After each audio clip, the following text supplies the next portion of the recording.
Warriors of the Eternal Woods, the Shadows Guards. Rise wide, let back its carved dawn. I accidentally walked in on my alien roommate. She unexpectedly asked for my help. Marcus Chen pushed open the apartment door with his shoulder, balancing 2 bags of groceries and a stack of textbooks that threatened to topple at any moment. He was early today. Professor Kendrick's lecture on xenobiology had been canceled, giving him an unexpected free afternoon on Station Harmony. 7. Ginata, I'm back early, he called out cheerfully as he stepped inside. The sound that greeted him was unlike anything he had heard before. It was a low, keening noise that made his skin prickle. Not quite a moan, not quite a hum. Something that vibrated in his chest and made his teeth ache. Marcus froze, groceries forgotten. Xianara. He walked further into the apartment, past the small kitchen area, and toward the living space they shared. That's when he saw her. His Valkyrie roommate was curled on the floor near the window, her usually graceful form twisted in what could only be pain. Xianara's skin, normally a soft lavender color with gentle bioluminescent patterns, was flickering erratically. Bright spots of light raced across her body in chaotic patterns, like a malfunctioning display screen. Oh no, I'm sorry, I didn't mean to. Marcus started backing away, his face flushing with embarrassment. The Valkyrie were famously private about their biological processes. He had probably just committed a massive cultural violation. Wait, her voice was strained, barely above a whisper. Marcus stopped. In the 6 months they had been roommates, Ginara had never asked him to wait for anything. She was polite but distant, always careful to maintain proper boundaries between their species.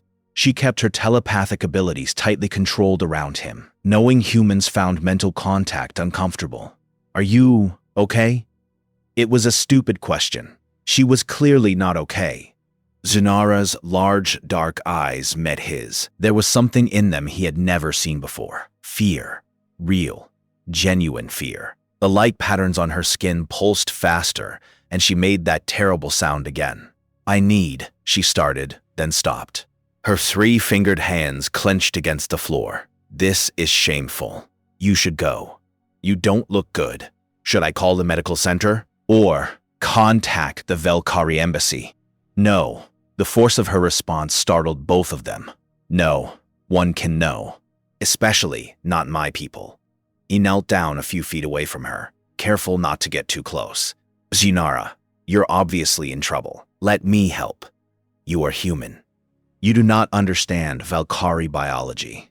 Despite her words, there was a desperate edge to her voice. Try me. I'm studying xenobiology, remember? Top of my class. He tried to sound confident, even though his heart was racing. Xianara was silent for a long moment. The light patterns on her skin seemed to be spreading faster now, like cracks spreading across ice. Marcus could see her trembling. It is called neural cascade, she finally said.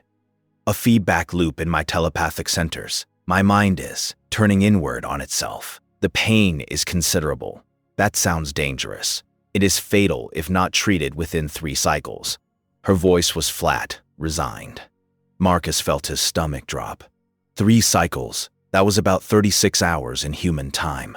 Then we need to get you to a doctor right now. You do not understand. Ginara's eyes closed. Neural cascade is considered a weakness among my people. It happens only to those whose minds are imperfect, those who cannot maintain proper mental discipline. If I report this, I will be exiled from Valkyrie society. I will lose my position at the university, my family will disown me, and I will be marked as defective. That's insane.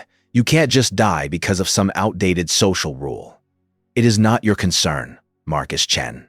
She said his name carefully, the way she always did, pronouncing each syllable precisely. I am sorry you had to see this. Please, leave me to handle this with dignity. Marcus sat back on his heels, his mind racing. This was crazy. His roommate was dying from some kind of telepathic feedback loop, and she would rather face death than ask her own people for help because they would judge her as weak. But she had asked him to wait. She had stopped him from leaving. That had to mean something, didn't it? You said I can't help because I'm human and don't understand Velkari biology, Marcus said slowly. But you didn't say there's no way to help at all. Is there a treatment? Zinara's eyes opened again. For a moment, hope flickered across her face before she suppressed it. There is a stabilization technique. It requires a mental anchor, another consciousness to help regulate the feedback loop. But it must be another Velkari, someone with telepathic abilities who can link minds with me. And you can't ask any Velkari because they would know about your condition. Correct. Marcus looked at his roommate, this proud alien who had always kept herself so carefully separate from him. She was intelligent, kind in her own reserved way, and had once helped him study for his xenobiology final. Even though she clearly found human learning methods inefficient, she had asked him to wait. What if, Marcus said carefully, there was another way? What if a human could serve as your mental anchor? That is impossible. Humans are not telepathic. No, but we have brains. We have consciousness. What if it's not about being telepathic? What if it's just about having another mind to connect with? The neural interface required would be dangerous for you. Possibly fatal. Human minds are not meant to touch Velkari consciousness. But even as she spoke, Marcus could see the desperate calculation in her eyes. She was considering it. She was actually considering it. Then I guess we'd better figure this out quickly, Marcus said, standing up. Because I'm not letting my roommate die on my watch. Marcus's hands flew across his data tablet, pulling up everything he could find about Velkari neural anatomy, medical journals, xenobiology textbooks, even classified research papers he technically shouldn't have access to. His professor's login credentials were proving useful right now. Your cranial structure has 3 primary neural centers, he muttered, more to himself than to Zinara. The telepathic cortex sits between the other 2, acting as a bridge. When it malfunctions, it creates a feedback loop that bounces between all 3 centers. You have been studying, Zinara said from the couch where he had helped her move. Her condition seemed to be worsening. The light patterns across her skin now pulsed in rapid, irregular bursts, and her breathing had become labored. I told you, top of my class. Marcus scrolled faster. Okay, so normal Velkari treatment involves a telepathic bond with another Velkari. They essentially merge consciousness temporarily, and the healthy mind helps regulate the sick one. It's like using someone else's heartbeat to stabilize your own irregular rhythm. That is an adequate comparison. But here's what I don't understand. Marcus looked up from his tablet.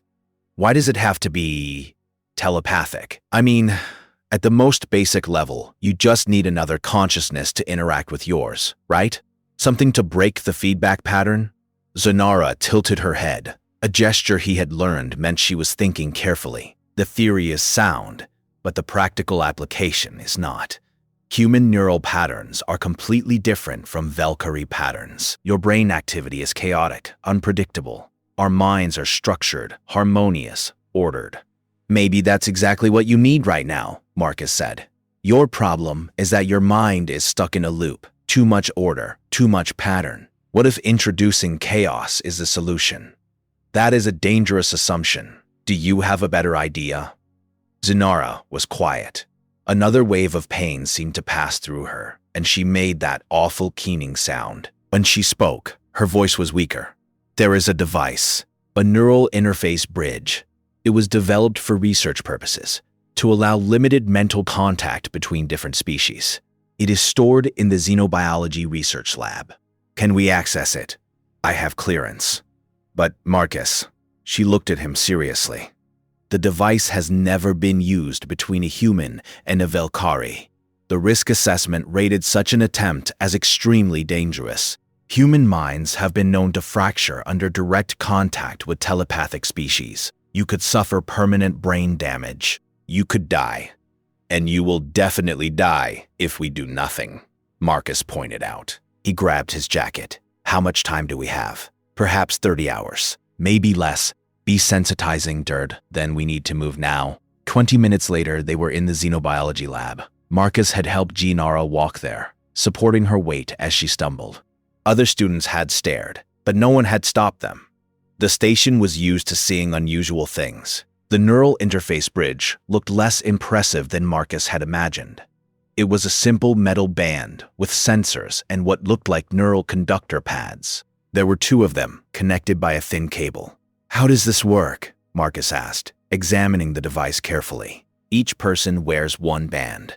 The sensors read neural activity and translate it into a format that the other person's brain can process. It creates a bridge between 2 minds. Gennara lowered herself into a chair. The connection is not as complete as true Valkyrie telepathy, but it should be sufficient for the stabilization procedure. Marcus sat across from her, holding his interface band. "What will it feel like? I do not know what it will feel like for you. For me, it will be like hearing a voice in a language I do not fully understand. Your thoughts will be present, but foreign." She paused. "Marcus, you must understand what you are offering to do. Once we connect, you will be exposed to the full force of my neural cascade. It will be painful for you, overwhelming. You may experience my memories, my emotions, things that are not meant for human minds to process. I understand the risks. Do you?" Gennara leaned forward, her dark eyes intense despite her obvious pain. "Why are you doing this? We are merely roommates. We have shared living space for 6 months, but we are not friends. Not truly. My people and yours are still learning to coexist. Why would you risk your life for me?"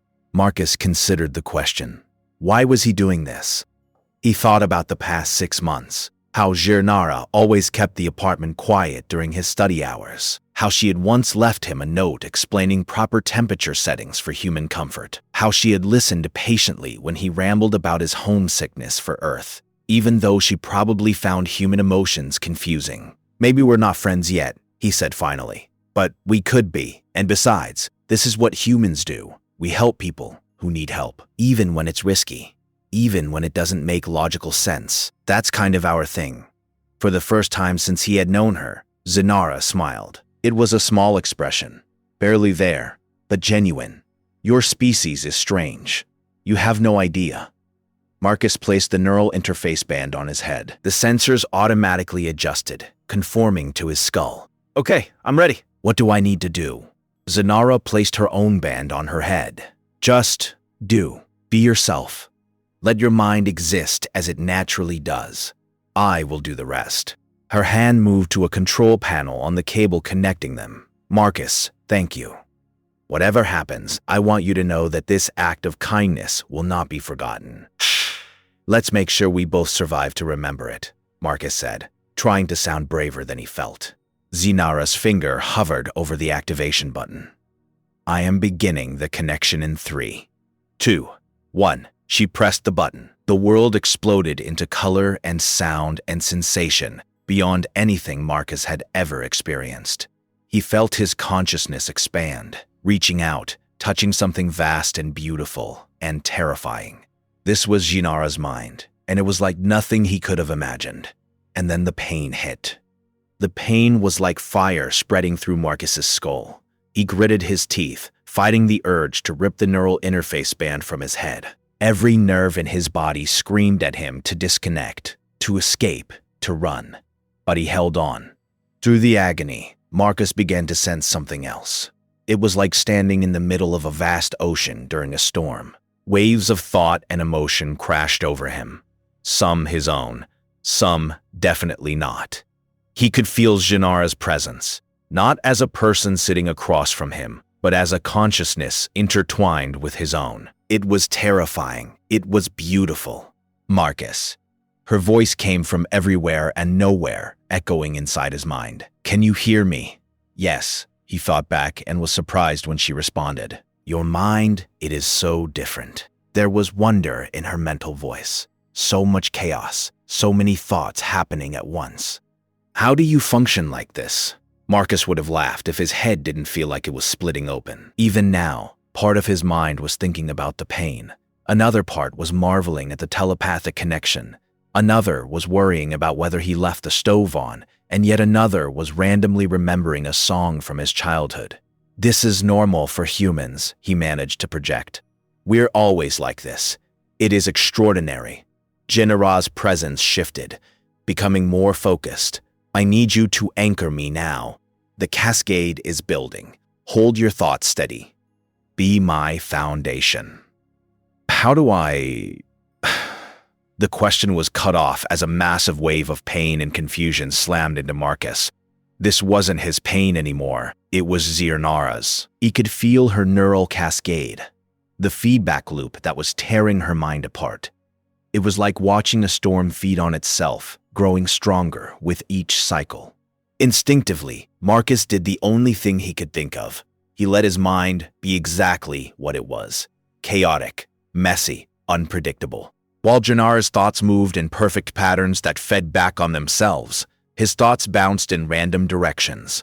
He thought about breakfast, about Earth's ocean, about a joke his friend told him last week, about quantum physics and bad movies and the color blue.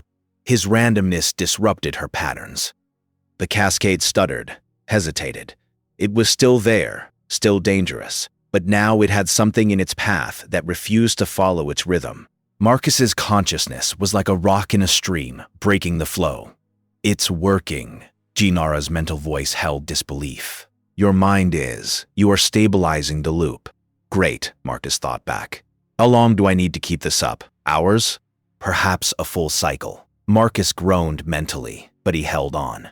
And as he did, something unexpected began to happen. Memories started bleeding between them. Marcus suddenly found himself remembering something he had never experienced. Jinara, as a young child on her homeworld, standing in a crystalline garden. Other Velkhari children surrounded her, their minds linked in perfect harmony, playing a game that existed entirely in shared thought. But young Jinara couldn't quite match their rhythm. Her thoughts wandered. She wondered what the crystals would taste like. She imagined them singing songs instead of maintaining the game pattern. The other children noticed.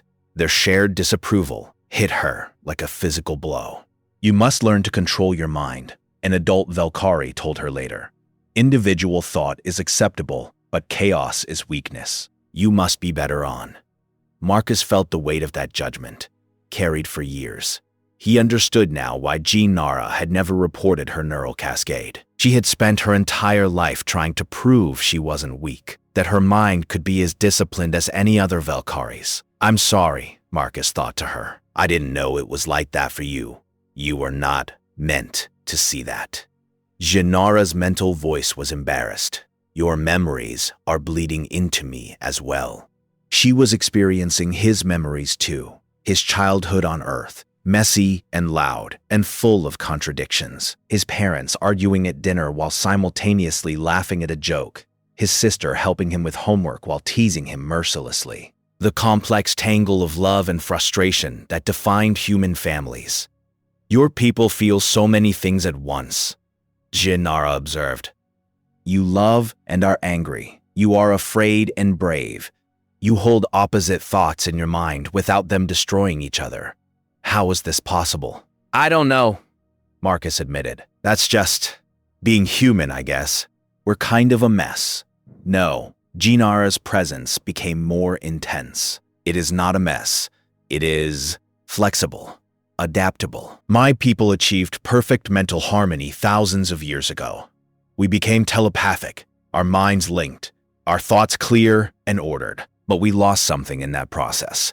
What did you lose? The ability to change, to grow, to question. Her mental voice was sad. Every Velkhari thinks in similar patterns. We have become so efficient that we have no room for new ideas. You're human chaos.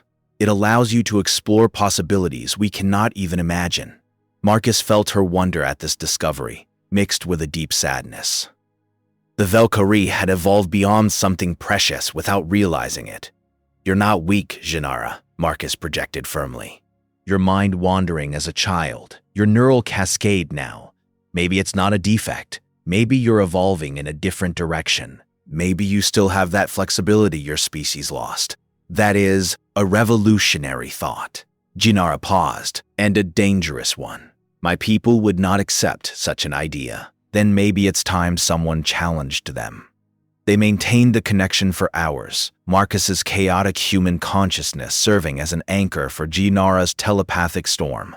Gradually, the cascade began to calm. The feedback loop slowed, disrupted by the unpredictable patterns of Marcus's thoughts, but the connection was taking its toll. Marcus began to feel his own mind fracturing under the strain. He was experiencing too much, processing too much. Jinara's thoughts, her memories, her entire way of experiencing the universe, it was too vast for his human brain to handle. Marcus, your neural activity is becoming erratic, Jinara warned. We must disconnect soon. Not yet, Marcus insisted, though every fiber of his being wanted to stop. Is the cascade stabilized? But if we continue, you will suffer permanent damage.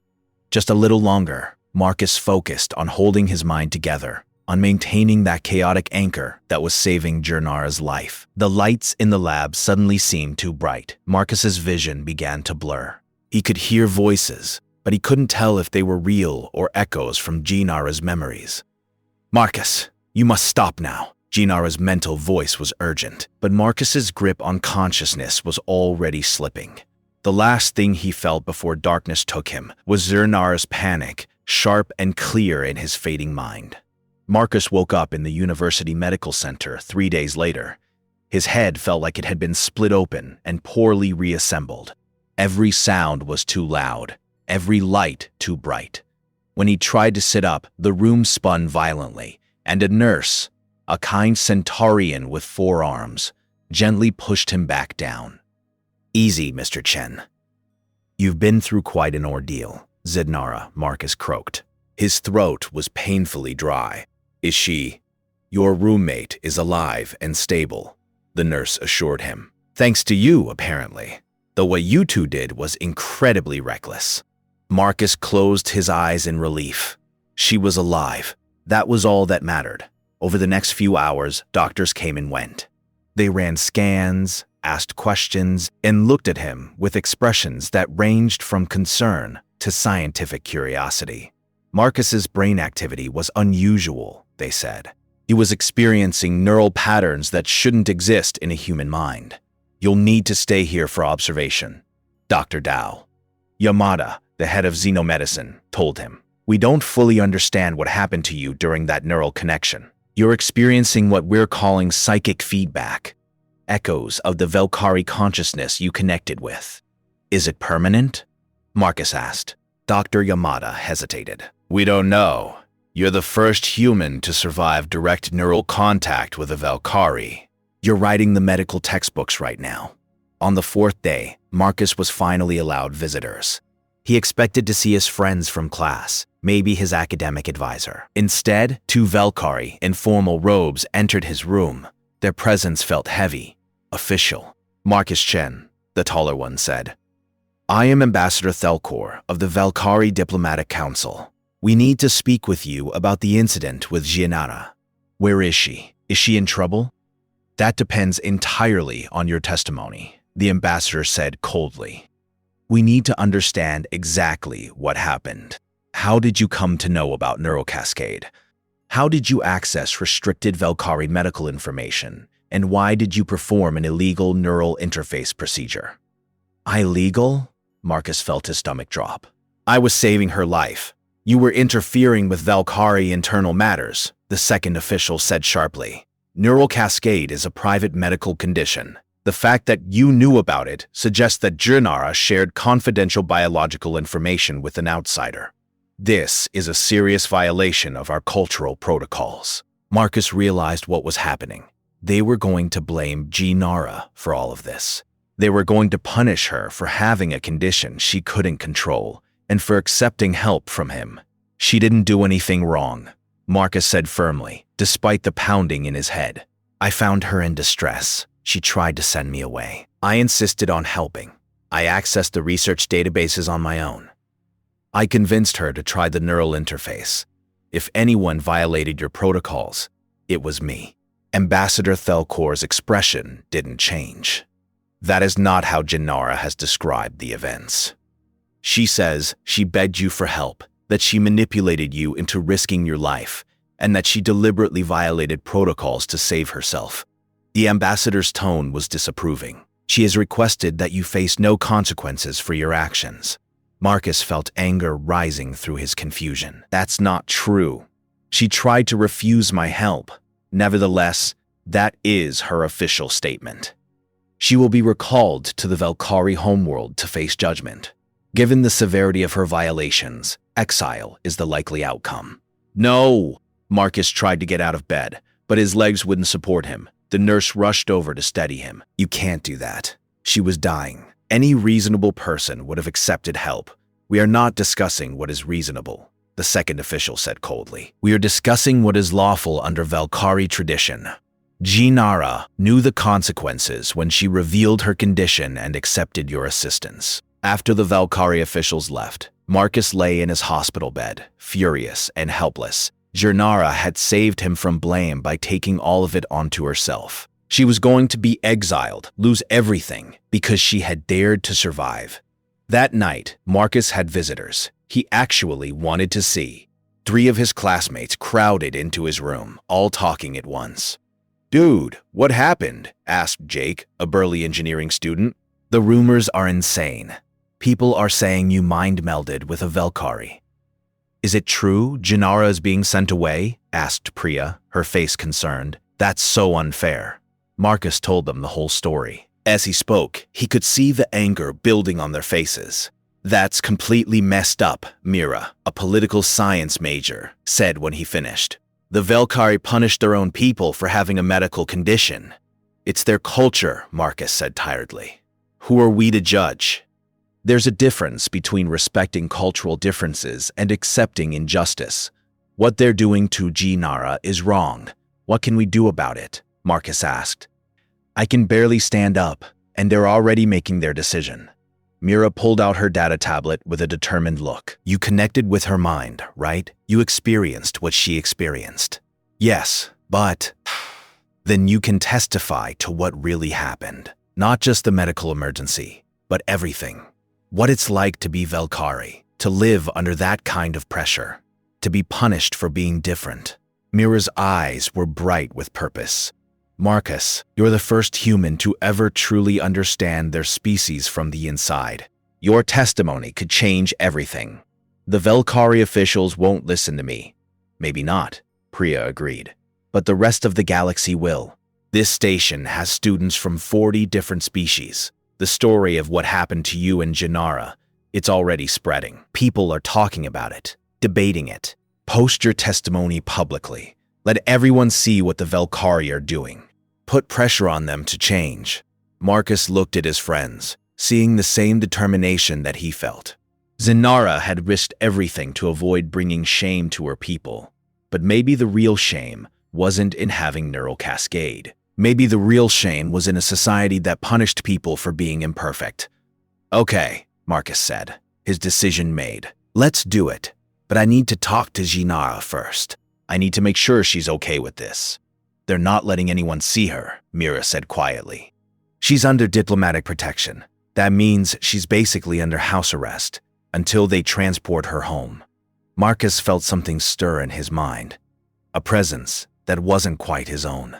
It was faint, like an echo, but it was there, a remnant of his connection with Jinara. And suddenly, he had an idea. Marcus wasn't supposed to leave the medical center yet, but he convinced Dr. Raubo Yamada to let him go with strict instructions to rest. What he didn't mention was that rest wasn't exactly his plan. The psychic feedback he was experiencing wasn't just random noise. Sometimes, when he concentrated, Marcus could feel a faint echo of Jinara's presence. It was like hearing the distant voice through a wall. He focused on that feeling now, letting it guide him through the station's corridors. He found himself outside the Valkyrie diplomatic quarters. 2 security guards stood at the entrance, but Marcus had prepared for this. He held up his student medical clearance badge. I'm here to check on Jinara's neural stability, he said with as much confidence as he could manage. Doctor, Yamada requested a follow-up assessment since I was her anchor during the procedure. The guards exchanged glances. After a moment's hesitation, they let him through. Marcus found Jinara in a small room, sitting by a window that looked out at the stars. Her skin's bioluminescent patterns were steady now, calm and regular. She looked healthy, but when she turned to see him, Her eyes held a deep sadness. Marcus, you should not be here. Yeah, I'm getting that a lot lately. He sat down across from her, his legs still shaky. I heard what you told the ambassador, that you manipulated me, that it was all your fault. It was the truth that needed to be told. It was a lie, and you know it. Marcus leaned forward. You tried to send me away. You warned me about the dangers. I made the choice to help you. Nara's expression was unreadable. Your human concept of truth is complicated. I told the version that protects you. That is what matters. What about protecting you? I am Valkyrie. I understand the consequences of my actions. Exile is what I deserve for being weak. You're not weak. Marcus's frustration boiled over. Your people are wrong about this, Nara. I know they are, because I felt what you felt. I saw your memories. I understand now what it's like to grow up being told that your natural way of thinking is wrong, that you need to be fixed, or you experienced a few memories. That does not mean you understand our entire culture. But I understand enough to know that punishing people for having a medical condition is wrong, no matter what culture does it. I want to tell people what really happened. Not just the medical emergency, but everything. What it's like to be you, to live under that kind of pressure. I want people to know the truth. Nara stood abruptly, her calm facade cracking. No, Marcus, you cannot. If you reveal what you learned from our connection, it will make everything worse.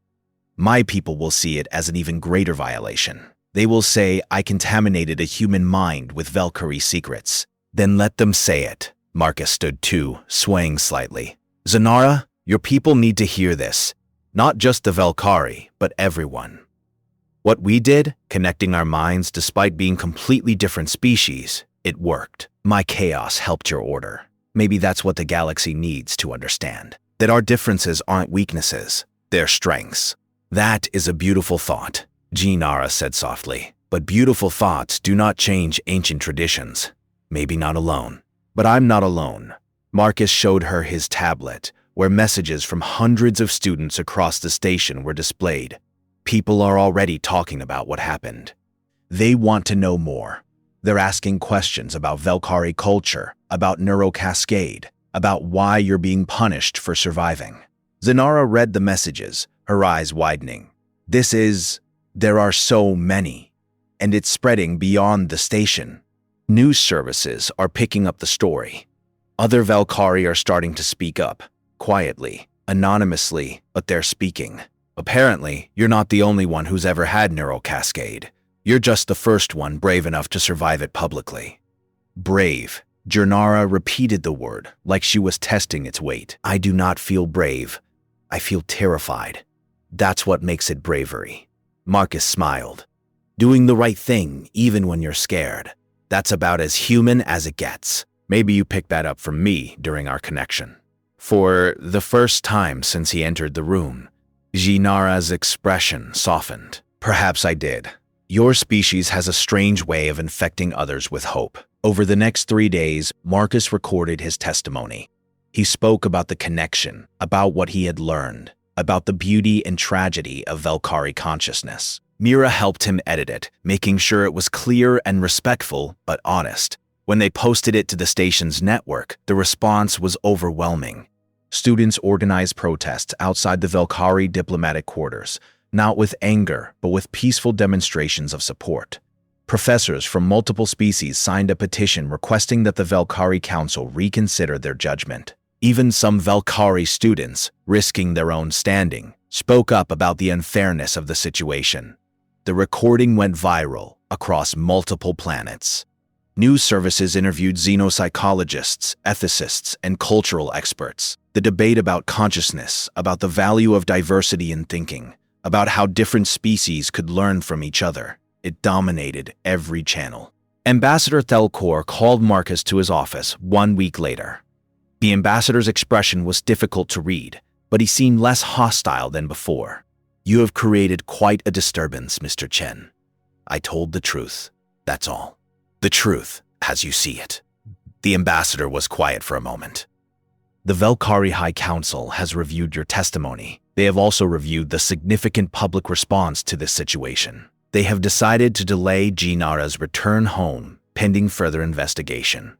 Marcus felt his heart leap. Does that mean unbreakably after die? But there are voices on the council now arguing that perhaps our approach to neural cascade deserves reconsideration. Your recording has sparked debate even among my people. The ambassador's expression softened slightly. That is not something I expected to say. 3 months later, Marcus and Jinara sat in their apartment, sharing a meal. She was still waiting for the council's final decision, but she was no longer confined. She had even been allowed to continue her studies. I received a message today, Jinara said, her skin patterns glowing with what Marcus had learned to recognize as contentment. From another Valkyrie student on a different station. She has neural cascade. She wanted to know if the human anchor technique could help her too. What did you tell her? I told her to find a human friend foolish enough to risk everything for her. Jinara's expression held warmth. And I told her that sometimes foolishness and bravery are the same thing. Are we friends now? Officially? Yes, Jinara said simply. We are friends. Strange, illogical, cross-species friends. My people have a word for this kind of bond. Kaleshithik. It means two minds that understand. I think that describes us well. I like that. Marcus raised his glass. To Kalesheth, then. To Kalesheth, Jinara echoed, her glass touching his. And to the beautiful chaos of human friendship. Outside their window, Station Harmony. 7 continued its endless orbit. Inside, 2 beings from different worlds sat together, proof that understanding could bridge any gap, and that sometimes the best solutions came from the most unexpected places. The Valkyrie High Council eventually ruled that neural cascade would no longer result in automatic exile. Treatment facilities were established, and research began into alternative stabilization methods. It wasn't a complete revolution, but it was a start. And it all began because one human refused to walk away when his roommate needed help.